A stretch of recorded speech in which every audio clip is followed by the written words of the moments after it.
Mic check, mic check. Weekend nga ngayon, so it's family day guys. Naisipan nga namin pumunta sa isang farm dito sa amin. Maunguha ka kami dito ng fresh na mga prutas. Yan guys, parang ano yan, santola tayo na. Hindi ko alam kung ano yan, pero kukuha tayo nyan mamaya. Nga guys, meron silang itik dito. Yan, meron din silang manukan.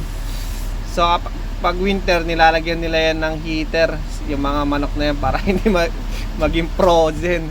So yan nga pala si boss kasama ko, tsaka yung baby namin.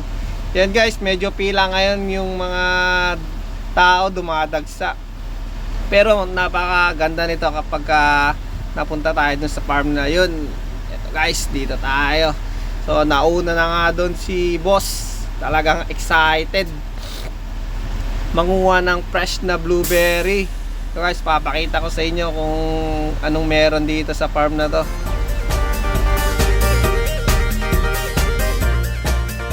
Yan nga guys, talaga excited si boss manguha ng blueberry. Kaso medyo maasim pa. Naubusan na ata tayo sa dami ng tao kanina umaga. Nakuha nila yung mga matatamis tsaka malalaking blueberry. Pero okay lang yan, marami pa naman siguro dyan sa bandang gitna at dulo. So yan, kain lang, libre yan guys. Libre kain, tapos syempre mangunguha ka rin ng pangkonsumo mo sa bahay. Tapos habang namimitas ka, syempre kain ka na rin ng kain. Walang bayad yun.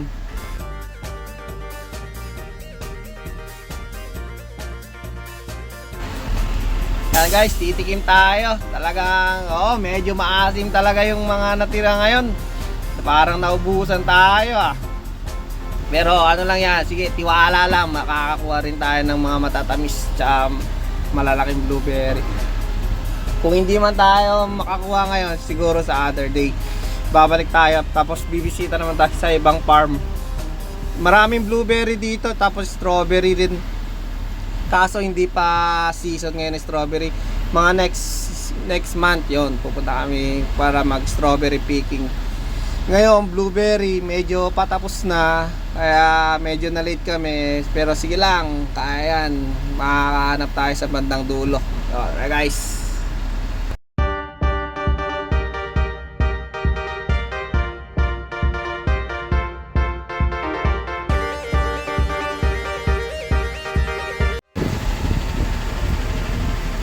Dito nga guys, habang naghahanap tayo, meron tayong nakitang isang makulit na bata. Namimitas din, pero parang may mali ah. Parang hindi pa hinog yung iba dun ah. Pero okay lang yan, at least nag-enjoy yung mga bata. Tapos rin si ate nakakuha na ngayon, malalaki. Nahanap niya yung mga spot na hindi pa nakukuha na. Very good, so pupunta nga tayo doon guys.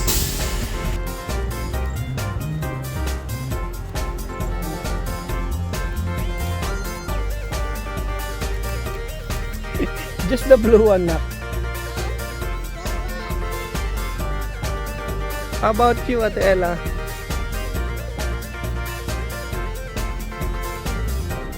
You can eat.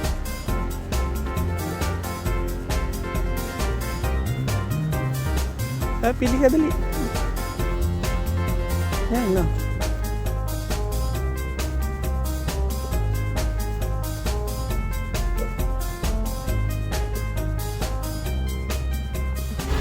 At yan nga guys, yung mga nakuha namin mga blueberry. So mas marami pa ata yung nakain namin kaysa yung mga nakuha namin.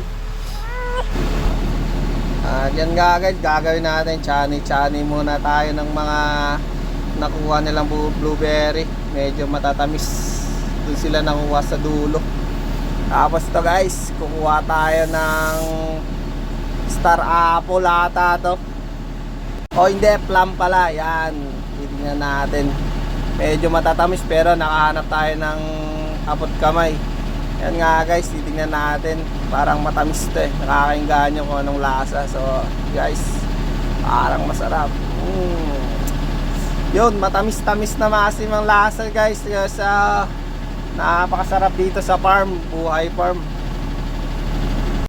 Mag-enjoy kayo guys kapag pupunta kayo sa isang farm, tapos fresh air, tapos maraming tanim, tapos kuha ka lang ng mga prutas na fresh.